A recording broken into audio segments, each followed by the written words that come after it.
আমি বলতে চাই সকলকে হ্যাপি রিপাবলিক ডে। ঈশ্বরকে ধন্যবাদ জানাই যে দেশে আমরা জন্মেছি।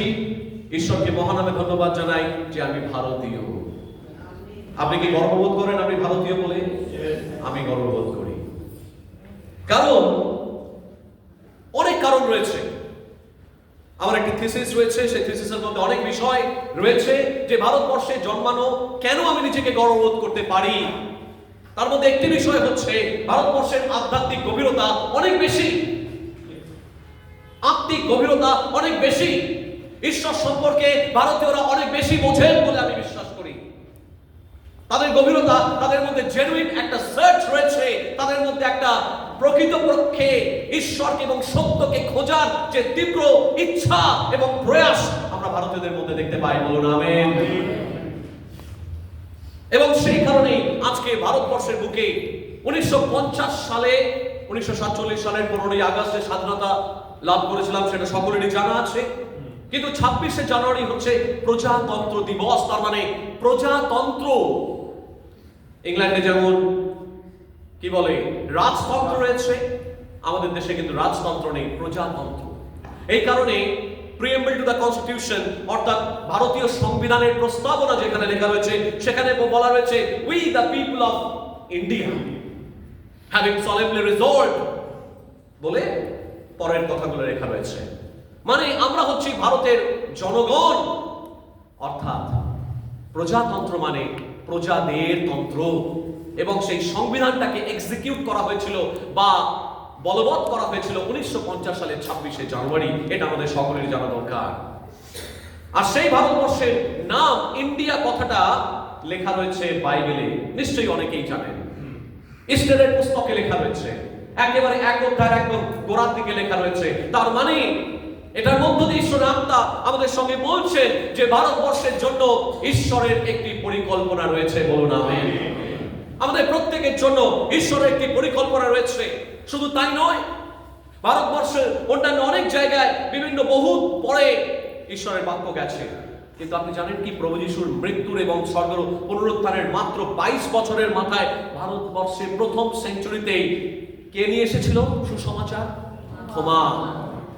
যে থোমা, যাকে বলা হতো ডাউটার, অর্থাৎ সে সন্দেহ করত, এবং সেই থোমা এই ভারতবর্ষে তিনি মালাবার উপকূলে, মালাবার কোস্টে তিনি নিয়ে আসেন সুসমাচার। অর্থাৎ একেবারে সুসমাচার নিয়ে এসেছিল যিশুর সাক্ষাৎ শিষ্য, এবং তিনি সেটা অ্যালাউ করেছিলেন। ভাবা যায়, আমার গা শিউরে ওঠে যে মাত্র 22 বছরের মাথায় ঈশ্বর তার ভক্ত সন্তানকে, তার শিষ্যকে তিনি ভারতে পাঠিয়েছিলেন। কিন্তু আজকে এত বছর পরেও আমাদের মধ্যে সেই বৃদ্ধি নেই কেন? আজকে আমাদের মধ্যে এখনো পর্যন্ত আত্মিক জাগরণ এখনো পর্যন্ত হয়নি কেন? ঈশ্বর আজকে সেই বিষয় নিয়ে কথোপকথন করতে চান। আজকে আমরা ভারতবর্ষের জন্য প্রার্থনা করি। আমরা ভারতবর্ষের জন্য আমরা প্রার্থনা করি, যারা যারা দায়িত্বে আসীন রয়েছেন, যারা যারা মন্ত্রী পরিষদ রয়েছেন, যারা যারা মাননীয় প্রধানমন্ত্রী, মাননীয় মুখ্যমন্ত্রীরা বিভিন্ন রাজ্যে রয়েছেন, বিভিন্ন রাজ্যপালগণ তারা রয়েছেন, প্রত্যেকের জন্য আমরা প্রার্থনা করি এবং ভারতবর্ষের মানুষদের জন্য প্রার্থনা করি। কিন্তু তথাপি আমরা বৃদ্ধি পাচ্ছি না কেন? এ নিয়ে অনেক ডিসকাশন করা যায়, এ নিয়ে অনেক আলোচনা করা যায়। তবে তার আগে ছোট্ট করে ঈশ্বর আত্মা আমাকে আরেকটি বিষয়, মূল বিষয় প্রবেশ করার আগে বলতে সাহায্য করছেন। সেটা হচ্ছে আমরা যখন ইস্টারের পুস্তকে ঢুকি, ইস্টারের পুস্তকে ঢুকে আমরা দেখতে পাই যে রাজার কাছে আসতে ইস্টার কিছুটা সময় নিয়েছিলেন। বলুন আমেন। এবং তিনি প্রার্থনা করছিলেন, উপবাস সহকারে প্রার্থনা করছিলেন, এবং তিনি রাজাকে যথাযোগ্য সম্মান দিয়ে ভয় চিত্তে তিনি তার কাছে তার ঈশ্বরের ইচ্ছা অনুসারে তার কাছে তার বক্তব্য তিনি পেশ করেছিলেন। এটা একটা নতুন একটা আমাদের মধ্যে হৃদয়ের সঙ্গে ঈশ্বর কথা বলছেন। যখন আমরা ভারতবর্ষে আছি, এখানে যারা সমস্ত যারা দায়িত্বে আসীন রয়েছেন, ঈশ্বর যাদেরকে অথরিটিকে রেখেছেন বিভিন্ন পদে, মনে রাখবেন তাদের সঙ্গে কথা বলার আগে আপনি প্রার্থনা করবেন। আপনি ঈশ্বরের ইচ্ছা জানার চেষ্টা করবেন এবং ভয় সহকারে তাদের কাছে যাবেন। ঈশ্বর আপনাদের প্রত্যেক এবং যে দেশে আমরা বসবাস করছি, ঈশ্বর যে দেশে আমাদেরকে রেখেছেন সেই দেশের প্রজাগণের জন্য, সেই দেশের মানুষদের জন্য, সেই দেশের প্রত্যেকটা মানুষের জন্য যেন আমরা প্রার্থনা করি, বলুন আমিন। ঈশ্বর সেটা চান। এবং সেই দেশে প্রভু যিশু বলছেন যে তোমরা লবণ এবং কি হবে, জ্যোতি হবে। একটু আগে জ্যোতির কথা বলছিলাম, জ্যোতি হবে। কিন্তু সেই লবণ এবং জ্যোতি হওয়ার পথে অনেকগুলি বাধা আমাদের জীবনে আছে। সেই বাধাগুলোর ক্ষেত্রে আমি আজকে আলোচনা করব আপনাদের সাথে, যে এই ভারতবর্ষের বুকে যে আমরা লবণ এবং জ্যোতি হয়ে ওঠার পথে যে বিভিন্ন বাধাগুলো রয়েছে, সেই বাধাগুলো নিয়ে আজকে আমরা আলোচনা করব। সেই বাধাগুলোর মধ্যে সর্বপ্রথম বাধা সেটা হচ্ছে এই, যা লেখা রয়েছে হিতোপদেশ তার 3 অধ্যায় 5 এবং 6 পদে। দেখুন হিতোপদেশ, বাইবেলটা একটু খোলা রাখবেন, আজকে একটু বাইবেল স্টাডি করাবো, এদিক থেকে ওদিকে, ওদিক থেকে সেদিকে। আসুন আমরা হিতোপদেশ একটু খুলে রাখি। হিতোপদেশ তার 3 অধ্যায় 5 এবং 6 পদ। আরেকজন খুলে রাখবেন হিতোপদেশ 16 অধ্যায় 9 পদ। 16 অধ্যায় 9 পদ আরেকজন খুলে রাখবেন। কিন্তু প্রথমে আমরা পাঠ করব হিতোপদেশ 3 অধ্যায় 5 এবং 6 পদ। যদি কেউ পেয়ে থাকেন একটু পাঠ করবেন দয়া করে। উঠুন। তুমি সমস্ত চিত্তে সদাপ্রভুকে বিশ্বাস করো, তোমার নিজ বিবেচনায় নির্ভর করিও না, তোমার সমস্ত পথে তাকে স্বীকার করো, তাকে দিয়ে তোমার পথ করো। আমেন। প্রথম হচ্ছে আমাদের যে জিনিসটা আমাদের জীবনের মধ্যে অনেক সময় থাকে না, সেটা হচ্ছে বিশ্বাস। আমরা যে বিশ্বাসে এগিয়ে যাব, সেই বিশ্বাসের জায়গাটাকে আমরা অনেক সময় বুঝতে পারি না। হিতোপদেশ আমাদেরকে শিক্ষা দিচ্ছে 3 অধ্যায় 5 থেকে 6 পদে। তিনি বলছেন আমরা যেন ঈশ্বরের উপরে নির্ভর করি, নিজেদের বিবেচনার উপরে নয়। অল আওয়ার হার্ট, সেই জন্য তিনি বলছেন তুমি ঈশ্বরকে বিশ্বাস করো সমস্ত মন, সমস্ত প্রাণ, সমস্ত হৃদয় দিয়ে ঈশ্বরকে বিশ্বাস করো। সেই বিশ্বাসটা হচ্ছে আমাদের জীবনে ইঞ্জিনের মতো, প্রিয় ভাই বোন। আমি যখন মাস্টার্স করছিলাম ব্যাঙ্গালোরে, 2011 সালে পাস করবো, তার আগে গ্র্যাজুয়েশনের আগে আমাদের কি হয়েছিল, একটা রিট্রিটে নিয়ে যাওয়া হতো। তখন ব্যাঙ্গালোর থেকে ম্যাঙ্গালোরে আমরা যাচ্ছি এবং কলেজ থেকে নিয়ে যাওয়া হচ্ছে এবং যাচ্ছি তখন ব্যাঙ্গালোর থেকে ম্যাঙ্গালোরে যেতে গেলে ওয়েস্টার্ন ঘাট পর্বতমালা অর্থাৎ পশ্চিম ঘাট পর্বতমালা, আমরা ভূগোলে পড়েছি, সেই পশ্চিম ঘাট পর্বতমালা দিয়ে যেতে হবে। আর যখন যাচ্ছি তখন দেখতে পাচ্ছি যে সেখানে অনেকটা একেবারে স্ট্রিট, এবং আপনি যদি ভালো করে ভূগোল পড়েন তাহলে দেখবেন পশ্চিম ঘাট পর্বতমালা বা ওয়েস্টার্ন ঘাট যে মাউন্টেন রেঞ্জ আছে সেটা একেবারে খারাপ, একেবারে খারাপ, সাংঘাতিক। সেখানে সোজা আপনি উঠে যেতে পারবেন না। আর সেখানে অত বড় একটা ট্রেন, তার 2খানা ইঞ্জিন লাগিয়েছে, 2টো ইঞ্জিন। কিন্তু তখন আমার কাছে ক্যামেরা ছিল না, অনেক কিছু ছবি তুলে আনতে পারতাম আজকের দিনে যদি যেতাম, কিন্তু তখন ছবি ছিল না বলে আজকে হৃদয়ের মধ্যে সেই ছবিগুলোকে আমরা রেখেছি। এবং দেখতে পাচ্ছি যে সেই পর্বতমালার উপরে যখন উঠছি, অদ্ভুত একটা দৃশ্য আমরা দেখলাম। যখন জানলার ধারে বসে রয়েছি তখন দেখছি পুরো পর্বত দিয়ে সেই ঝর্ণার জল পড়ে যাচ্ছে, আর রেল স্টেশনটা যেখানে অনেকটা উঁচুতে, এবং তার নিচে সমস্ত বন্য জন্তু জানোয়ার ঘুরে বেড়াচ্ছে। তাহলে স্টেশনের নিচে, পাহাড়ের নিচে একেবারে বন্য জন্তু জানোয়ার ঘুরে বেড়াচ্ছে, এবং আমরা দেখতে পাচ্ছি জানলা দিয়ে এইরকম একটা দৃশ্য। কিন্তু কেন বিষয়টা বলছি, কারণ পাহাড়ের উপরে যখন আপনি উঠছেন তখন 2টো ইঞ্জিন কেন নিতে হলো? 2টো ইঞ্জিন এত এই জন্য নিতে হলো, সেই পাহাড়টা হচ্ছে ভীষণ খাড়াই পাহাড়, একেবারে স্টিপ, যেটাকে সহজে একটা মাউন্টেন একটা ইঞ্জিন দিয়ে ওঠা সম্ভব নয়। এই বিশ্বাসটা হচ্ছে প্রিয় ভাই বোন আমাদের জীবনে সেই ইঞ্জিনের মতো। যদি স্বাভাবিক জীবনে যখন প্রতিকূল সিচুয়েশন আসে তখন দেখবেন আপনার স্বাভাবিক বিশ্বাস দিয়ে তার সঙ্গে আপনি যুঝতে পারবেন না। স্বাভাবিক পরিস্থিতির মধ্যে যেভাবে চলেন সেইভাবে আপনি পরিস্থিতির বৈকুণ্ঠে পড়লে তখন বুঝতে পারবেন যে স্বাভাবিকভাবে আপনি যেভাবে চলছিলেন ওইভাবে আপনার বিশ্বাসটা কাজ করছে না। বিপদের মধ্যে, প্রতিকূল পরিস্থিতির মধ্যে আপনাকে ডাবল ইঞ্জিন ব্যবহার করতে হবে, বলুন আমিন। আমাদের জীবনের মধ্যে সেই বিশ্বাসের ডাবল ইঞ্জিন বিশেষ করে প্রয়োজন, প্রিয় ভাই বোন। আজকে আমাদের জীবনের মধ্যে সেই বিশ্বাসের ঘাটতি এসেছে, আমাদের জীবনের মধ্যে সেই বিশ্বাসের ঘাটতি এসেছে বলে ঈশ্বর যে আহ্বানযুক্ত করেছেন সেখানে উঠতে পারছি না। যতবার উঠতে চেষ্টা করছি ততবার পড়ে আসছি, যতবার উঠতে চেষ্টা করছি ততবার পড়ে যাচ্ছি, কারণ বিশ্বাসের কোন জায়গায় আমাদের ইঞ্জিনের ঘাটতি এসেছে। ইঞ্জিনের জায়গাটায় কোথাও যেন তার ফুয়েল নেই, কোথাও যেন তার তেল নেই, কোথাও যেন তার পেট্রোল নেই, কোথাও যেন তার পাওয়ারটা ক্রমশ কমে যাচ্ছে, প্রিয় ভাই বোন। আজকে ঈশ্বরের বাক্য বলছে যে 2025 সালে যদি আমরা এগিয়ে চলতে চাই তাহলে ডাবল ইঞ্জিন আপনাকে লাগাতে হবে। আরো বিশেষ করে মনে রাখবেন, জগতে যত শেষ দিন আসছে তত কিন্তু পরিস্থিতি খারাপ হবে। আমি কিন্তু মিথ্যে স্তব বাক্যে বলাবো না। এরকম অনেক প্রচারক বেরিয়ে গেছে, মার্কেটে ঘুরে বেড়াচ্ছে, চিৎকার করছে আর বলছে সব সমস্যা মিটে যাবে। আমি তাদেরকে চ্যালেঞ্জ করতে চাই, সব সমস্যা মিটে যাবে? কোথায় আছে? বাইবেলে কোথায় আছে? কোথায় আছে এই কথা? বিশ্বাসে ডাবল ইঞ্জিন লাগাতে হবে, বলুন আমেন। কারণ প্রতিকূল যত সমস্যা বাড়বে তত আপনার বিশ্বাসের প্রয়োজন হবে, আর আপনি নিজে নিজে বিশ্বাসকে জেনারেট করতে পারবেন না। যতক্ষণ মনে রাখবেন ওই টিউব লাইটটা জ্বলছে, ওই টিউব লাইটটা কোনো না কোনো ভাবে সুইচের সঙ্গে কানেক্টেড, তারপরে এই প্লাগটা খুলে যাওয়ার সঙ্গে সঙ্গে কিন্তু টিউব লাইট নিভে যাবে। আপনি পবিত্র আত্মার সঙ্গে যতক্ষণ প্লাগ ইন থাকবেন, পবিত্র আত্মা আপনাকে কারেন্ট সরবরাহ করবে, পবিত্র আত্মা আপনাকে বিশ্বাস সরবরাহ করবে, পবিত্র আত্মা আপনাকে নতুন করে জাগ্রত করবে। প্রিয় ভাই বোন, আজকে তাই পবিত্র আত্মার সঙ্গে আপনাকে you have to stay connected all the time. সব সময় পবিত্র আত্মার সঙ্গে আপনাকে কানেক্টেড থাকতে হবে। তখনই আপনি বুঝতে পারবেন কোন জায়গাটা আমার করা উচিত, কি আমার করা উচিত, কি আমার বলা উচিত, আপনি বুঝতে পারবেন। প্রিয় ভাই বোন, ল্যাক অফ ট্রাস্ট, যে কারণে আমাদের সেই পর্বতে উঠতে পারছি না। যখন আমি সেই ট্রেনে করে উঠছিলাম, সেই ট্রেনের পক্ষে ওঠা সম্ভব হতো না যদি সিঙ্গেল ইঞ্জিন নিয়ে এসে উঠতে চেষ্টা করতো। প্রিয় ভাই বোন, আপনাকে ডাবল ইঞ্জিন নিয়ে উঠতে হবে, আপনাকে পবিত্র আত্মার শক্তি নিয়ে উঠতে হবে। আর অনেক সময় সেই পবিত্র আত্মার শক্তি আমরা পাচ্ছি না বলেই আমরা বিশ্বাসে ঠান্ডা হয়ে যাচ্ছি। প্রিয় ভাই বোন, আজকে বেথেলকে যদি জ্যোতিগৃহ রূপে গড়ে উঠতে হয়, তাহলে আপনাকে ডাবল ইঞ্জিন লাগাতে হবে, বিশ্বাসের ডাবল ইঞ্জিন, বলুন আমেন। এবং সেখানে নিজের জ্ঞানেতে আপনি নির্ভর করবেন না। দেখুন হিতোপদেশে লেখা রয়েছে 3 অধ্যায় 5 এবং 6 পদে, do not lean on your own understanding. আমরা আমাদের বুদ্ধির উপরে খুব বিশ্বাস করি, আমরা আমাদের জ্ঞানের উপরে খুব বিশ্বাস করি, আমরা আমাদের ডিগ্রির উপরে খুব বিশ্বাস করি, বা আমরা আমাদের বিভিন্ন বিষয়ে আমরা ভাবি যে আমি যেটা বলছি, আমি যেটা করছি সেটা ঠিক করছি। ঈশ্বরের বাক্য বলছে প্লিজ বিরত থাকো নিজের জ্ঞান বুদ্ধির উপরে নির্ভর করার থেকে। তুমি আমার উপরে নির্ভর করো, ঈশ্বরের উপর নির্ভর করো, তখনই ঈশ্বর আমাদেরকে আশীর্বাদ করবেন, বলুন আমেন।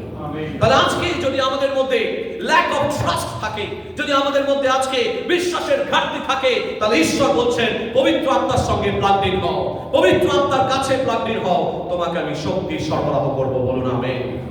দ্বিতীয় যে বাধা, যে কারণে আমরা সেই পর্বতের উপরে উঠতে পারছি না, ঈশ্বর যে আহ্বানযুক্ত করতে চাইছেন, ঈশ্বর যে পরিকল্পনা আমাদের জন্য 2025 সালে রেখেছেন, সেই জায়গায় আমরা উঠতে পারছি না। এই কারণে তার দ্বিতীয় কারণ রয়েছে, সেটা হচ্ছে এই যা লিখিত রয়েছে প্রভাবস, অর্থাৎ হিতোপদেশ তার 16 অধ্যায় 9 পদে। কেউ একজন খুলবেন। মনুষ্যের মন আপন পথের বিষয়ে সংকল্প করে, কিন্তু সদাপ্রভু তাহার পাদবৃক্ষের স্থির করে। আমেন। আমরা অনেক সময় আমাদের প্ল্যান করে নিই, তারপরে ঈশ্বরের কাছে বলি। অনেক সময় ফাস্টিং প্রেয়ারের মধ্য দিয়ে আমরা বলে থাকি ঈশ্বরকে ফাস্টিং প্রেয়ার, আমরা অনেক সময় বাইবেল কলেজের কনটেক্সটে বলে থাকি এটা। বিশেষ করে যারা নতুন ছেলে মেয়ে আসে, তাদের মধ্যে নতুন রঙিন স্বপ্ন থাকাটা স্বাভাবিক, আমি অস্বীকার করছি। কিন্তু তারা ভাবে, কেউ অনেক সময় দেখবেন ছেলেমেয়েরা গ্রাম থেকে আসে আমাদের, এবং তখন তাদের মধ্যে অনেক সময় রঙিন স্বপ্ন থাকে, তাদেরকে সেই রঙিন স্বপ্নের চশমাটাকে আস্তে করে খুলে রেখে বাস্তবের চশমাটাকে আমরা পরিয়ে দিই। তখন আমরা দেখতে শেখাই যে কোনটা ঠিক আর কোনটা ভুল। যখন তারা গ্র্যাজুয়েট হয়ে বেরোয়, তারা অনেকখানি প্রস্তুত হয়ে বেরোয়, তারা বুঝতে পারে জগতে আলটিমেটলি যেভাবে তারা এসেছিল সেভাবে তারা যাচ্ছে না। তাদের চিন্তা ভাবনাগুলো অনেকখানি পাল্টে যায়, বাস্তববাদী হয়ে ওঠে তারা। কারণ সাবজেক্টের মধ্য দিয়ে, বিভিন্ন আলোচনা চক্রের মধ্য দিয়ে, বিভিন্নভাবে প্রচারের মধ্য দিয়ে তাকে আমরা 3 বছর ধরে তাদেরকে তৈরি করা হয়। আর তার মধ্যে একটা বিষয় হচ্ছে, তারা ভাবে যে আমাদের জ্ঞান বুদ্ধি যথেষ্ট। প্রথম বছরে যখন তারা আসে, তারা ভাবে যে আমাদের জ্ঞান বুদ্ধি যথেষ্ট, আমার শক্তি যথেষ্ট, আমি অনেক কিছু করতে পারবো ঈশ্বরের জন্য, আমি সবকিছু করতে পারবো ঈশ্বরের জন্য। কিন্তু আদপেও বিষয়টা সত্যি নয়। আমরা অনেক সময় আমাদের নিজস্ব প্ল্যান, পরিকল্পনা করে থাকি। অনেক সময় কি করে তারা হয়তো কোনো মেয়েকে ভালোবাসে, কোনো একটা মেয়েকে ভালোবেসে এইবার তারা প্রার্থনা শুরু করে। আগে কিন্তু ঈশ্বরের পরামর্শ নেই, আগে তারা তাদের পরিকল্পনা করে ফেলেছে। এইবার কি করে? প্রার্থনার মধ্য দিয়ে ঈশ্বরের হাত মোছায়। প্রভু, আমি 10 দিন উপবাস সহকারে প্রার্থনা করবো, আমাকে মেয়েটা দাও বা আমাকে ছেলেটা দাও। এবার হাত মোছাচ্ছে ঈশ্বর। হাত মোছাচ্ছে প্রার্থনার মধ্য দিয়ে, প্রভু তুমি আমাকে দাও, প্রভু তুমি আমাকে ওটা দাও, প্রভু তুমি আমাকে এটা দাও। আমাকে কি করছে? আমি ঈশ্বর বলছে ঠিক আছে বাবা, ছেড়ে দে বাবা, অনেক প্রার্থনা করে দিল বাবা, ছেড়ে দে বাবা। এবং ঈশ্বর কিন্তু দিয়ে দেয়। এত হাত মুচড়িয়েছে এই প্রার্থনার মধ্য দিয়ে, এত ফাস্টিং প্রেয়ারের মধ্য দিয়ে হাত মুচড়িয়েছে, ঈশ্বর বলে নে বাবা যা, এবার ভোগ তুই।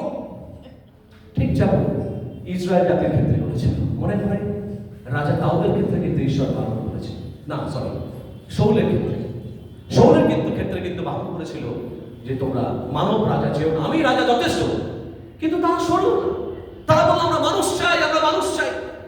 ঈশ্বর দিয়ে দিলেন, যখন দিয়ে দিলেন তখন বললেন বোঝো ঠেলা, এবার সমস্যায় পড়ো এবার তোমরা। অনেক সময় ঈশ্বরের হাত মোছাই আমরা। দ্বিতীয় পয়েন্টটাতে বলছে শুধু ল্যাক অফ ট্রাস্ট নয়, শুধুমাত্র যে আমাদের বিশ্বাসের ঘাটতি তা নয়, আমরা আমাদের যে পরিকল্পনাটাকে সেটাকে প্রথমে রাখি।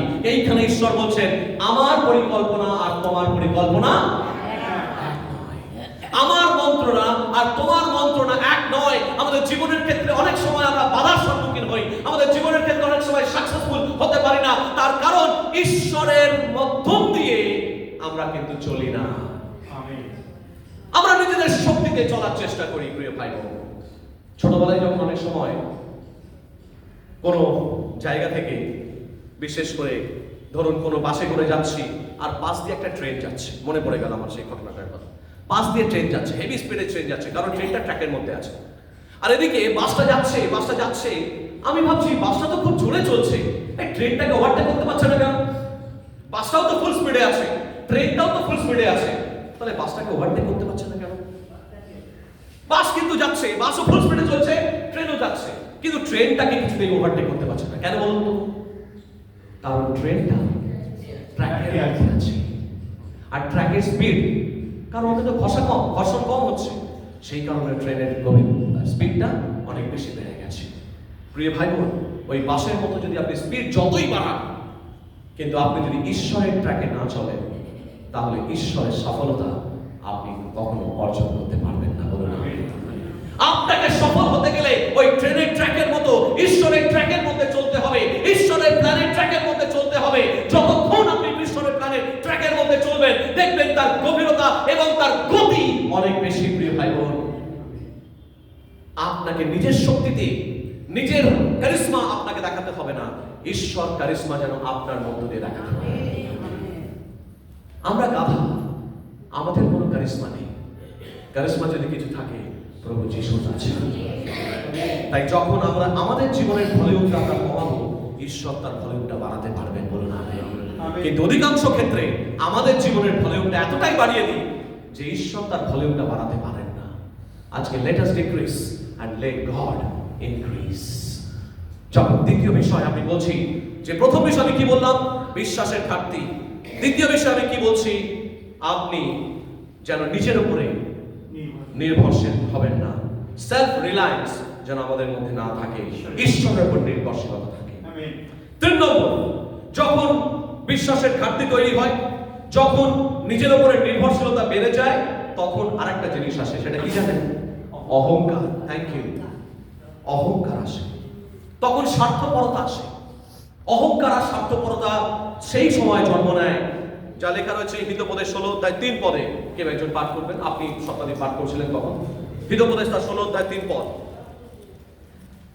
16:3 তোমার কার্যের ভার সদাপ্রভুতে অর্পণ করো, তাহাতে তোমার সংকল্প সকল সিদ্ধ হইবে। আমেন।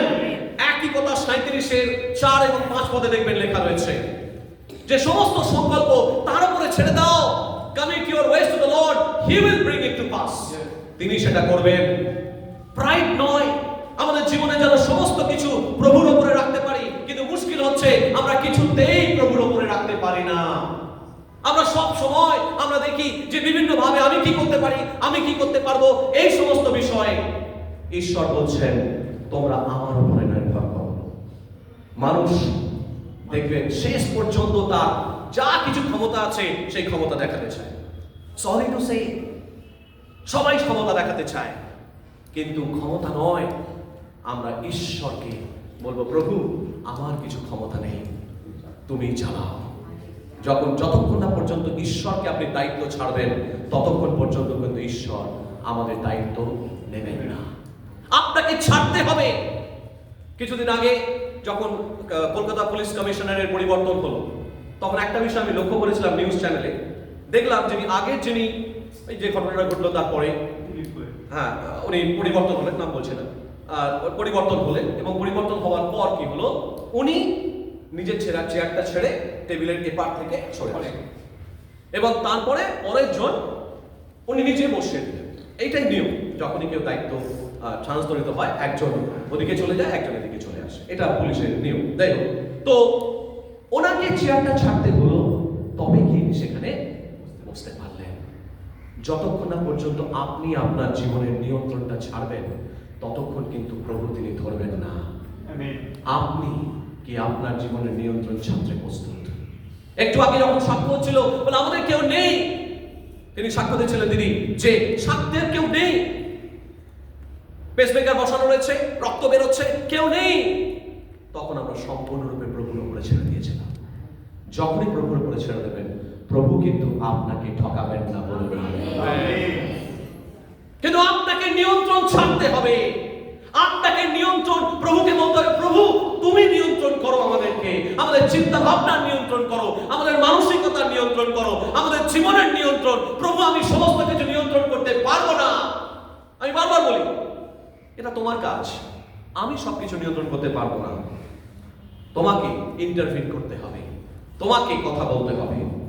ঈশ্বর হাতে সবে দিন দেখবেন ঈশ্বর আপনাকে সঠিকভাবে মোল্ড আপ করবেন, বলুন আমেন। 4 নম্বর, সেটা হচ্ছে জাগতিক ইচ্ছা, ওয়ার্ল্ডলি ডিজায়ার্স। অনেক সময় দেখবেন বিভিন্ন ধরনের, বিসি চন্দ্র জুয়েলার্স এক সময় লেখা ছিল, কি লেখা ছিল, যে উইশ করো ডিশ করো বলে একটা তখন ক্যাপশন দেখতে পেতাম।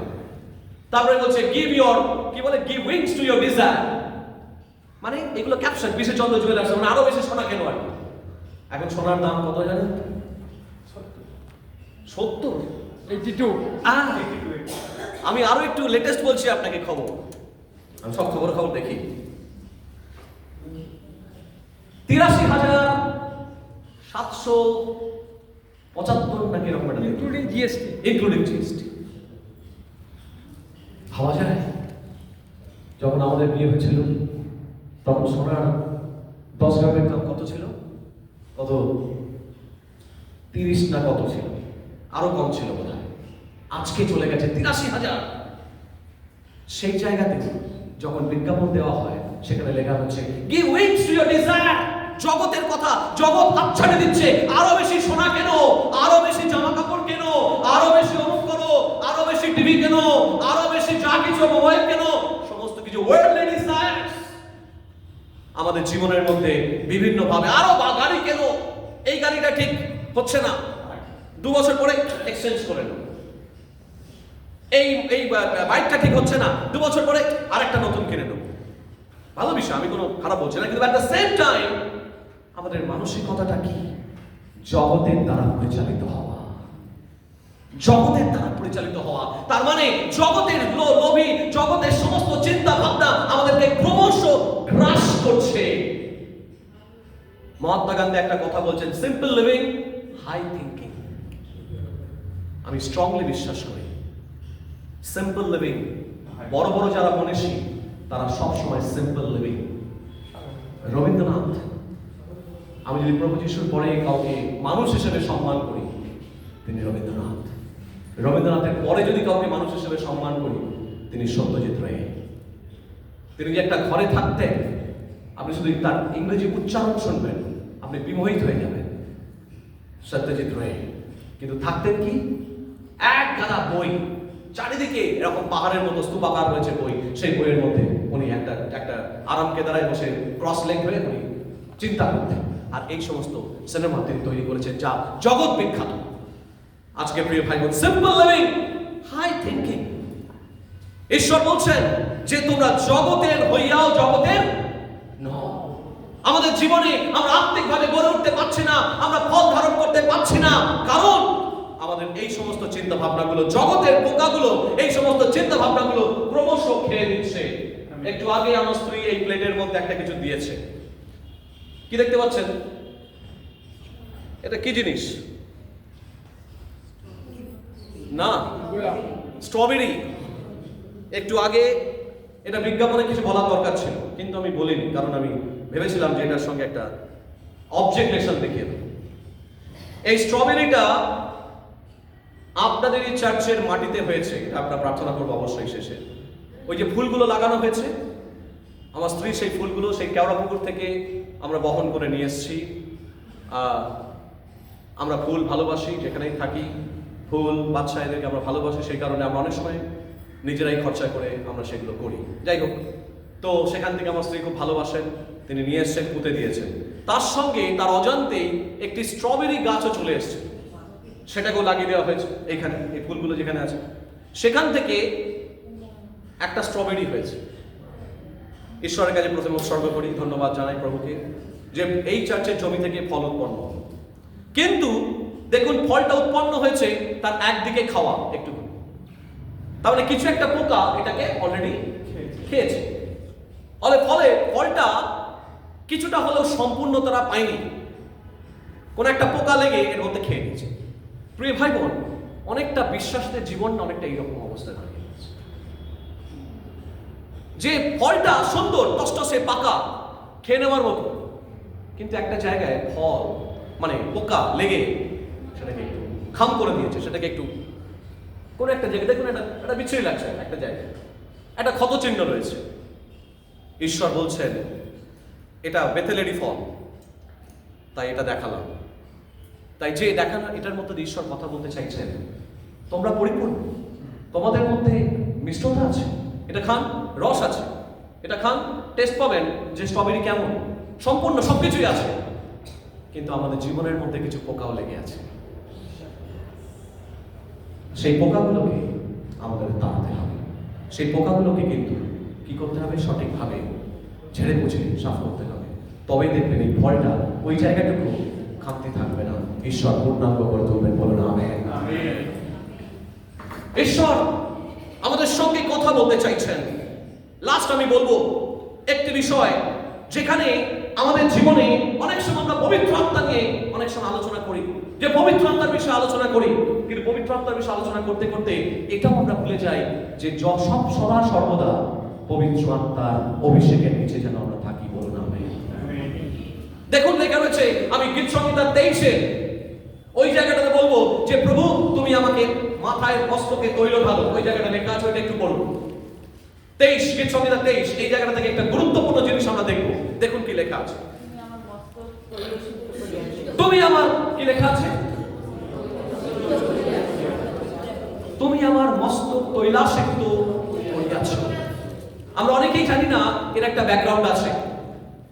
এই যে মেষেদের কথা তিনি বলছেন, ভালো করে শুনবেন, এই মেষেদের কথা তিনি বলছেন, এই মেষেদের কথা বলার মানে হচ্ছে এই যে মেষেরা, মন দিয়ে শুনবেন এই জায়গাটা, এর একটা ব্যাকগ্রাউন্ডটা হচ্ছে যে ওখানে সেই মেষেদের বিষয়ে তিনি কথা বলছেন। মূলত তিনি মেষেরা হচ্ছে একটা মেটাফরিক্যালি তিনি কথা বলছেন প্রভু এখানে গীত রচক এবং রাজা দাউদ তিনি কিন্তু একজন মেষ, এবং মেষ পালক হিসেবে তিনি মেষেদের উপমা দিচ্ছেন, এবং তিনি বলছেন মেষেদের বা ভেড়াদের ওপরে তিনি মস্তক তৈল করে দেওয়া হতো, তার মানে তেল ঢেলে দেওয়া হতো। কিন্তু কেন? কারণ ইসরায়েল দেশে ওই যে ভেড়াদের মাথাগুলো খুব লোমে ঢাকা থাকতো, ফলে প্রচুর মাছি বসতো, এবং এই মাছিগুলো একটা যদি কোনো জায়গায় ঘা হতো, সেই জায়গায় মাছিগুলো বসে বসে বসে বসে ঘাটাকে ছড়িয়ে দিত। তাই কোনো জায়গায় যদি ঘা হতো, তখন মেষেরা মাথা এমনি করে গিয়ে অনেক সময় চুলকাতো, তো ইয়েগুলো মাছিগুলো বসে ওই জায়গাটাকে চুলকাতো, সেই জন্যে সেই জায়গাটাকে গিয়ে মাথায় অনেক সময় দেওয়ালে গিয়ে ধাক্কা দিত, গাছে গিয়ে ঘষতো, ফলে ঘাটা আরো বেড়ে যেত। তখন তারা মেষ পালক, তারা কি করতো, ওই তেল ঢেলে দিত, শুধু সাধারণ তেল নয়, অলিভ অয়েল, কারণ ওখানে প্রচুর অলিভ জৈতুন হতো, আর সেই অলিভ অয়েল ঢেলে দেওয়া হতো। এইভাবে এই জায়গাটাকে বলা হয়েছে। তাই তেল যখন ঢেলে দেওয়া হতো, সেই তেল ঢেলে দেওয়া মাত্রই ওই মাছিগুলো পালিয়ে যেত, মাছিগুলো আর কিন্তু থাকতো না। আজকে প্রিয় ভাই বোন, এটা আত্মিক অর্থে আমাদেরকে বুঝতে হবে। শয়তানকে বলা হয় father of lies, father of lies, lies not flies, মানে বেলজেবাব। বেলজেবাবের নাম নিশ্চয়ই শুনেছেন। এই বেলজেবাবকে বলা হতো শয়তান, মানে তাকে বলা হতো ফাদার অফ লাইস, মানে সমস্ত মাছিদের, আর সেই মাছিগুলো আত্মিক অর্থে হচ্ছে সমস্ত ভূত বা ডিমন্স। এবং এরা এসে আমাদের মনটাকে ডিস্টার্ব করে।